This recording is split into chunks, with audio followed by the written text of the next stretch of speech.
Hello दोस्तों, मैं आशीष कुमार अपने YouTube channel Bihar GK tricks में आपका स्वागत करता हूं। आज हम लोग मध्यकालीन इतिहास के अंतर्गत हुमायूं और शेरशाह के बारे में इस वीडियो में पढ़ेंगे। तो यदि आप लोगों ने अब तक हमारा channel Bihar GK tricks subscribe नहीं किया है तो इसे सब्सक्राइब कर लें, साथ ही बेल आइकन को जरूर दबाएं। तो आइए वीडियो को स्टार्ट करते हैं। तो सबसे पहले हम लोग इसके नोट्स को पढ़ेंगे। तो आइए इसके नोट्स को पढ़ते हैं। कामरान अस्करी एवं हिंदाल बाबर के पुत्र तथा हुमायूं के भाई थे। हुमायूं बाबर का ज्येष्ठ पुत्र था। हुमायूं 1508 ईस्वी में काबुल में पैदा हुआ था।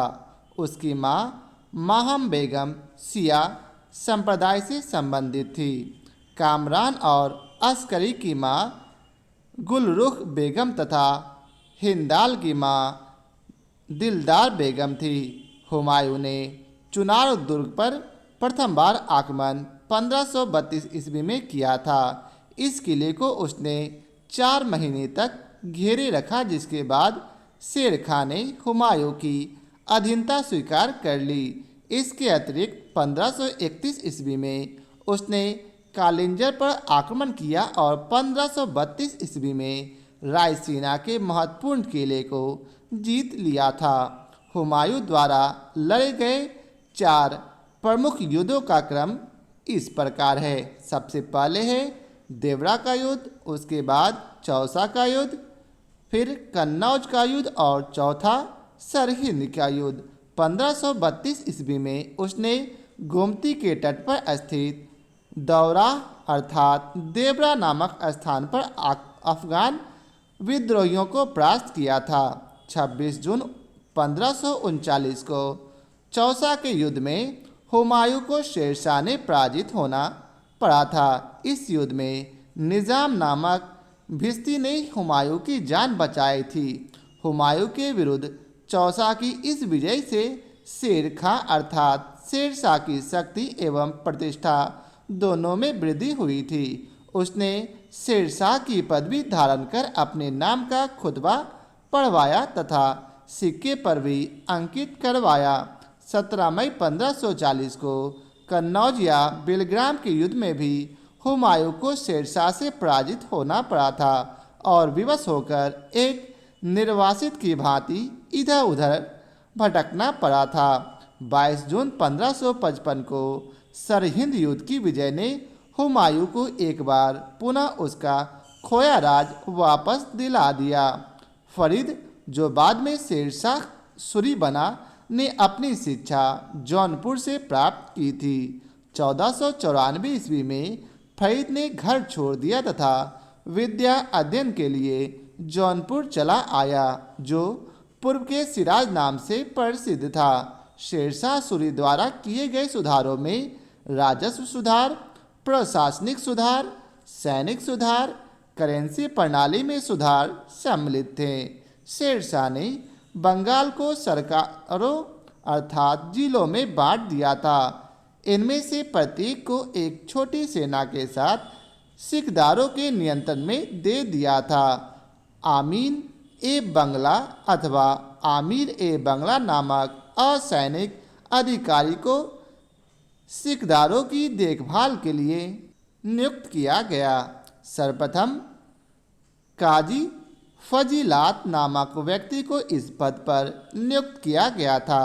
शेरशाह ने पुराने घिसे पिटे सिक्के के स्थान पर शुद्ध सोने, चांदी एवं तांबे की सिक्कों का प्रचलन किया था। उसने शुद्ध चांदी का रुपया 178 ग्रेन तथा तांबे का दाम 380 ग्रेन चलाया था। रुपया और दाम की विनिमय दर 1:64 थी। इसके समय में 23 टकसालें थी।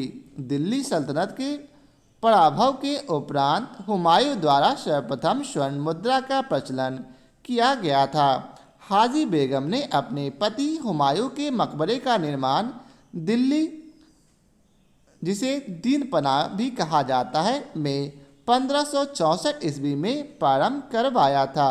इस मकबरे का नक्शा मीरक मिर्जा गियास, जो कि एक ईरानी वास्तुकार था, ने तैयार किया था। श्वेत संगमरमर से बना यह भारत का प्रथम दोहरा गुंबद वाला मकबरा है। अब आगे है कालिंजर विजय, जो कि 1545 में हुआ था। इस युद्ध के दौरान जब शेरशाह के सैनिक उल्का अर्थात गोले फेंकने में व्यस्त थे, तो बारूद से भरा हुआ एक गोला दुर्ग की दीवार से टकराकर वहां गिरा जहां बारूद से भरे हुए बहुत से गोले रखे थे, जिससे गोलों में आग लग गई और वे फटफट कर सभी दिशाओं में विध्वंस करने लगे। शेरशाह वहां से अधजला बाहर निकला। यद्यपि दुर्ग जीत लिया गया, किंतु यह जीत शेरशाह के लिए अंतिम हो गई। 22 मई 1545 ईस्वी को वह कलिंजर में ही मर गया। कलिंजर का अभियान शेरशाह का अंतिम अभियान था। उस समय वहाँ का राजा कीरत सिंह था। शेरशाह सूरी ने मारवाड़ के युद्ध में राजपूतों के शौर्य पराक्रम से प्रभावित होकर कहा कि मात्र एक मुट्ठी बाजरे के चक्कर में मैंने अपना साम्राज्य खो दिया होता। अब आगे है शेरशाह का मकबरा। यह बिहार के सासाराम नामक स्थान पर एक तालाब के बीच ऊंचे चबूतरे पर बना है।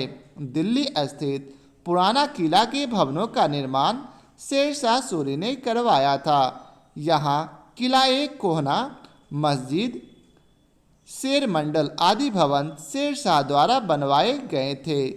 कृषकों की मदद के लिए शेरशाह ने पट्टा एवं कबूलियत की व्यवस्था प्रारंभ की थी। किसानों को सरकार की ओर से पट्टे दिए जाते थे, जिनमें स्पष्ट किया गया होता था कि उस वर्ष उन्हें कितना लगान देना है। किसान कबूलियत पत्र के द्वारा इन्हें स्वीकार करते थे। अब आइए चलते हैं इसके प्रश्न कोश को।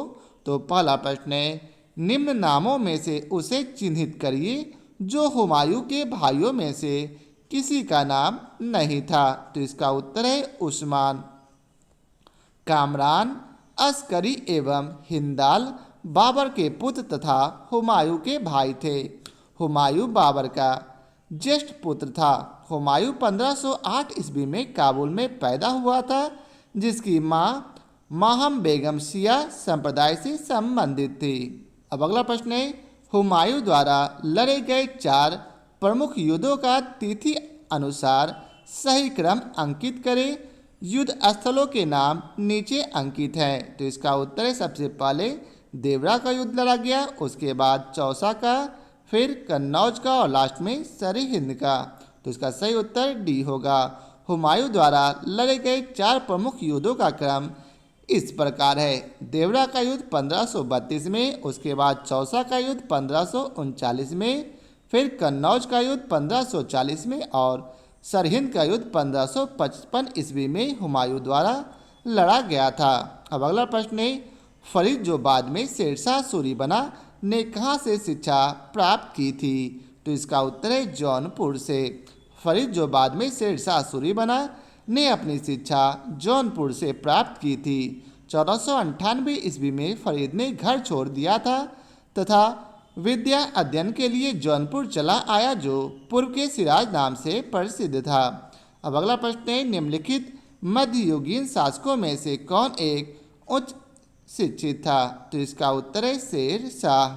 शेरशाह सूरी ने जौनपुर में औपचारिक शिक्षा प्राप्त किया था, जो उस समय उच्च शिक्षा का महत्वपूर्ण केंद्र था।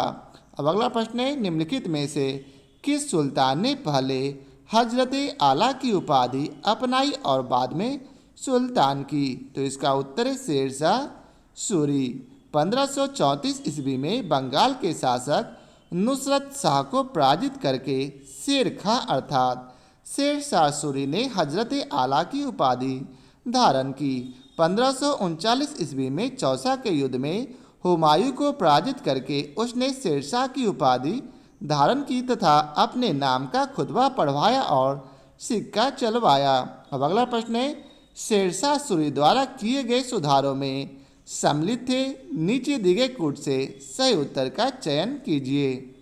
तो इसका उत्तर है डी अर्थात उपरोक्त सभी सही हैं। अब आइए चलते हैं इसके विस्तार को पढ़ते हैं। शेरशाह सूरी का मध्ययुगीन भारत में एक महत्वपूर्ण स्थान है। साम्राज्य निर्माता एवं प्रशासक के रूप में उसे अकबर का पूर्वगामी माना जाता है। पहला है राजस्व सुधार। शेरशाह का विश्वास था कि साम्राज्य को अस्थायित्व प्रदान करने के लिए कृषकों का सुखी एवं संतुष्ट होना आवश्यक है। उसकी यह भी धारणा थी कि भू राजस्व के रूप में कृषकों पर भारी धनराशि बकाया रह जाती है, जिससे राजकोष को काफ़ी हानि उठानी पड़ती है। अतः भू राजस्व की धनराशि बकाया नहीं रहनी चाहिए। इस उद्देश्य से शेरशाह ने भूमि व्यवस्था में अनेक सुधार किए। उसकी लगान व्यवस्था मुख्य रूप से रैयतवाड़ी थी, जिसमें किसानों से प्रत्यक्ष संपर्क स्थापित किया गया था। वहीं दूसरा सुधार है प्रशासनिक सुधार। शेरशाह ने सर्वप्रथम अपने पिता की जागीर के प्रबंधक के रूप में प्रशासन की जानकारी प्राप्त की थी। मुगल सेवा में रहने के कारण उसे मुगलों के प्रशासन, सैनिक संगठन एवं वित्तीय व्यवस्था का पूर्ण ज्ञान था। यही कारण है कि शेरशाह ने अपने 5 वर्षों के अल्प शासनकाल में जो प्रशासन कार्य दिखाया, उसके कारण उसका गणना दिल्ली के सर्वश्रेष्ठ सुल्तानों में की जाती है। शेरशाह का प्रशासन अत्यंत केंद्रीकृत था। शासक स्वयं शासन का प्रधान होता था और संपूर्ण शक्तियाँ उसी में केंद्रित थी। शेरशाह ने अपने बंगाल विजय के पूर्व साम्राज्य को 47 सरकारों में अर्थात जिलों में विभाजित किया था। शेरशाह ने बंगाल सूबे के लिए एक अलग प्रकार की व्यवस्था की। संपूर्ण सूबे को उसने 16 सरकारों अर्थात जिलों में बांट दिया था तथा प्रत्येक सरकार को एक सैनिक अधिकारी अर्थात सिकदार के नियंत्रण में छोड़ दिया गया था। उसकी सहायता के लिए एक असैनिक अधिकारी अमीर ए बंगाल की नियुक्ति होती थी। यह प्रबंध विद्रोह की आशंका को समाप्त करने के लिए किया गया था। अब तीसरा है सैनिक सुधार। अपने साम्राज्य को सुदृढ़ करने के लिए शेरशाह ने सैनिक संगठन के क्षेत्र में अनेक सुधार किए थे। वह सुल्तान अलाउद्दीन खिलजी के सुधारों से बहुत प्रभावित था। बेईमानी को रोकने के लिए उसने घोड़ों को दागने की प्रथा तथा सैनिकों की होलिया लिखने की प्रथा को अपनाया था। अब चौथा है करेंसी प्रणाली में सुधार। शेरशाह का शासनकाल भारतीय मुद्राओं के इतिहास में एक परीक्षण का काल था। उसके मुद्रा सुधार के बारे में स्मिथ ने लिखा था कि यह रुपया वर्तमान ब्रिटिश मुद्रा प्रणाली का आधार है। शेरशाह ने पुराने घिसे पिटे सिक्के के स्थान पर शुद्ध सोने, चांदी एवं तांबे के सिक्का का प्रचलन किया था। उसने शुद्ध चांदी का रुपया 178 ग्रेन तथा तांबे का दाम 380 ग्रेन चलाया था। अतः शेरशाह सूरी को उपरोक्त सभी सुधारों का श्रेय प्राप्त है। अब अगला प्रश्न है दिल्ली सल्तनत के पराभव के उपरांत किस शासक द्वारा स्वर्ण मुद्रा का सर्वप्रथम प्रचलन किया गया? तो इसका उत्तर है हुमायूं के द्वारा। दिल्ली सल्तनत के पराभव के उपरांत हुमायूं द्वारा सर्वप्रथम स्वर्ण मुद्रा का प्रचलन किया गया था। हुमायूं के बाद शेरशाह सूरी द्वारा भी स्वर्ण मुद्रा जारी करने का उल्लेख प्राप्त होता है। उत्तराखंड लोक सेवा आयोग ने अपने उत्तरक पत्रक में विकल्प ए को सही माना है, जो कि गलत है। अब अगला प्रश्न है हुमायूं ने चुनार दुर्ग पर प्रथम बार आक्रमण कब किया? तो इसका उत्तर है 1532 ईस्वी में। हुमायूं ने चुनार दुर्ग पर प्रथम बार आक्रमण 1532 ईस्वी में किया था। वहीं सतीश चंद्र के अनुसार हुमायूं ने चुनार दुर्ग पर प्रथम बार अगस्त-सितंबर 1531 में आक्रमण किया था। इस किले को उसने 4 महीने तक घेरे रखा, जिसके बाद शेरशाह ने हुमायूं की अधीनता स्वीकार कर ली। इसके अतिरिक्त 1531 ईस्वी में उसने कालिंजर पर आक्रमण किया और 1532 ईस्वी में रायसीन के महत्वपूर्ण किले को जीत लिया था। अब अगला प्रश्न है निम्नलिखित घटनाओं पर विचार कीजिए और उन्हें क्रमानुसार व्यवस्थित कीजिए। तो इसका सही उत्तर है बी, अर्थात सबसे पहले दौराह का युद्ध हुआ, उसके बाद चौसा का युद्ध, फिर कन्नौज का युद्ध और लास्ट में सामूगढ़ का युद्ध हुआ। अब आइए चलते हैं इसके विस्तार को पढ़ते हैं। दौराह का युद्ध 1531 से 32 ईस्वी में, चौसा का युद्ध 1539 ईस्वी में, कन्नौज का युद्ध 1540 ईस्वी में और सामूगढ़ का युद्ध 1658 ईस्वी में हुआ था। स्पष्ट है कि इसका अभिष्ट उत्तर विकल्प बी होगा।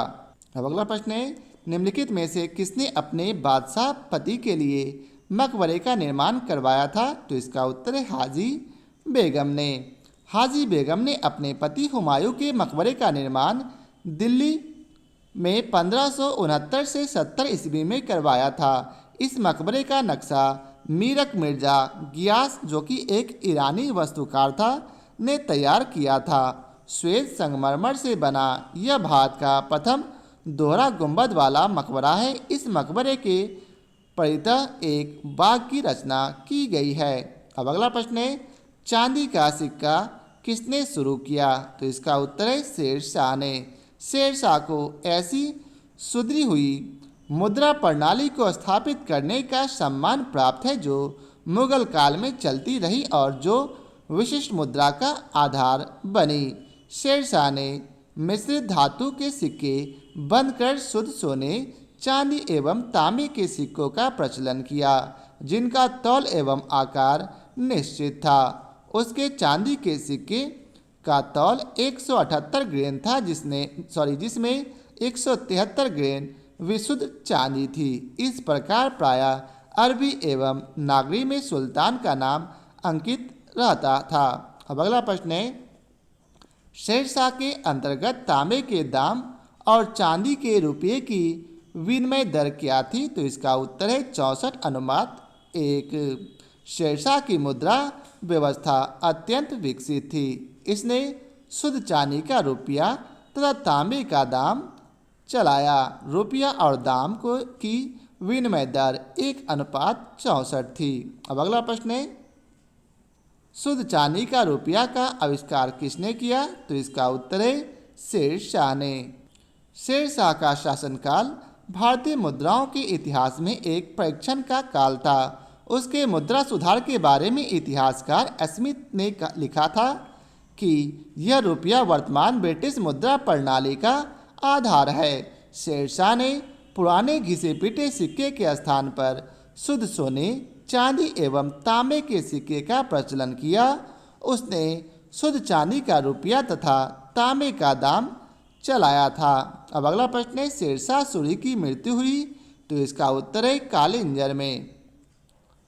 कालिंजर विजय 1545 ईस्वी के दौरान जब शेरशाह के सैनिक उस उक्का अर्थात गोले फेंकने में व्यस्त थे तो बारूद से भरा हुआ एक गोला दुर्ग की दीवार से टकराकर वहीं गिरा जहां बारूद से भरे हुए बहुत से गोले रखे हुए थे, जिससे गोलों में आग लग गई और वे फटफट कर सभी दिशाओं में विध्वंस करने लगे। शेरशाह वहां से अधजला बाहर निकला। यद्यपि दुर्ग जीत लिया गया, किंतु यही जीत शेरशाह के लिए अंतिम हो गई।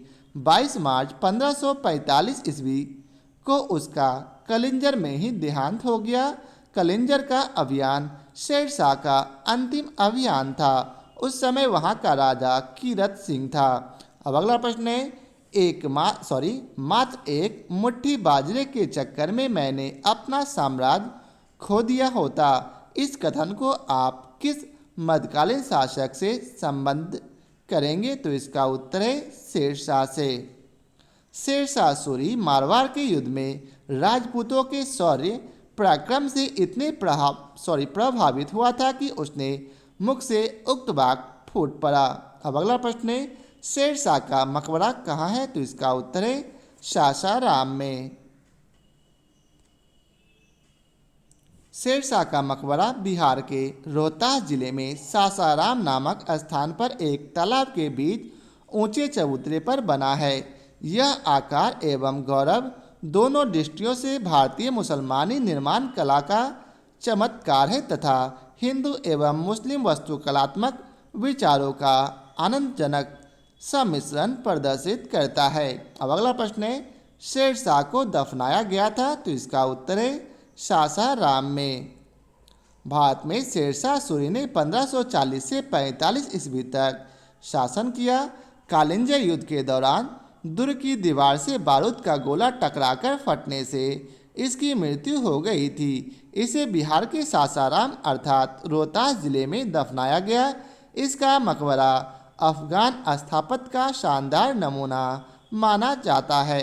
अब अगला प्रश्न है, निम्नलिखित में से किस स्मारक का निर्माण शेरशाह ने करवाया था, तो इसका उत्तर है ए अर्थात दिल्ली की किला ए कुहिना मस्जिद का। शेरशाह का छोटा शासनकाल भारतीय भवन निर्माण कला के इतिहास में संक्रांतिक का युग है।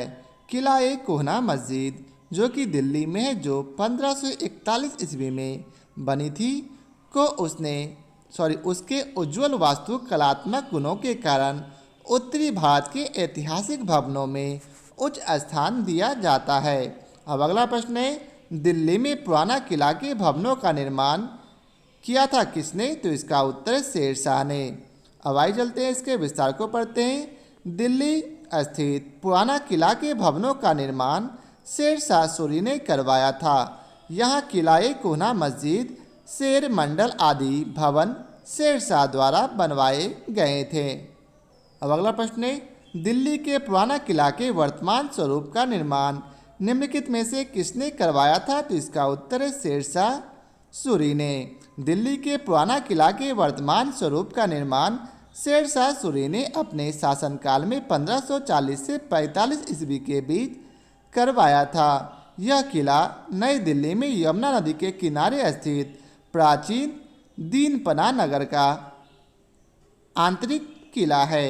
अब अगला प्रश्न है, कृषकों की सहायता के लिए किस मध्यकालीन भारतीय शासक ने पट्टा एवं कबूलियत की व्यवस्था प्रारंभ की थी, तो इसका उत्तर है शेरशाह ने। अब आइए चलते हैं इसके विस्तार को पढ़ते हैं। कृषकों की मदद के लिए शेरशाह ने पट्टा एवं कबूलियत की व्यवस्था प्रारंभ की थी।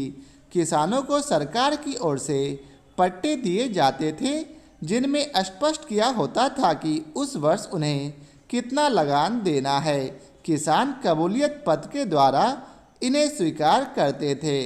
अब अगला प्रश्न है, निम्नलिखित में से किसने पूर्वी बंगाल से लेकर पेशावर तक सड़क ए आजम कहलाई जाने वाली सड़क बनवाई, तो इसका उत्तर है शेरशाह ने। सड़क ए आजम को ग्रैंड टैंक रोड भी कहा जाता है। प्राचीन काल में इसे उत्तरापथ कहा जाता था। सड़क ए आजम का निर्माण शेरशाह ने करवाया था। सड़क ए आजम सोनारगांव बंगाल से उत्तर पश्चिम पाकिस्तान में लाहौर तक जाती थी। अब अगला प्रश्न है, शेरशाह का उत्तराधिकारी था, तो इसका उत्तर है इस्लाम शाह। शेरशाह का उत्तराधिकारी उसका छोटा पुत्र इस्लाम शाह अर्थात जलाल खां था। यह एक योग्य उत्तराधिकारी सिद्ध हुआ। इसने शेरशाह के समय की शासन व्यवस्था को स्थापित रखा था। अब अगला प्रश्न है, इन शासकों में से किसने अपनी सैन्य टुकड़ियों को 200, 250 एवं 500 की इकाइयों में विभाजित किया था, तो ये इसका उत्तर है ई। अब आइए चलते हैं इसके विस्तार को पढ़ते हैं। इस्लाम शाह शेरशाह का पुत्र था। इस्लाम शाह ने पूरे उत्तर भारत में लगभग 8 वर्षों तक शासन किया और उसकी मृत्यु 1553 ईस्वी में हुई थी। इस्लाम शाह ने ही अपनी सैन्य टुकड़ियों को 50, 200, 250 और 500 की इकाइयों में विभाजित किया था। सिकंदर शाह ने अपने शासनकाल में इस्लाम शाह के सैन्य व्यवस्था को लागू रखा था। तो यह था आज के वीडियो का आखिरी प्रश्न। आशा करता हूँ आप लोगों को हमारा यह वीडियो पसंद आया हो। यदि आप लोगों को हमारा यह वीडियो पसंद आया हो तो लाइक और शेयर जरूर करें। फिर मिलते हैं नए चैप्टर के साथ। आज के लिए बहुत बहुत धन्यवाद।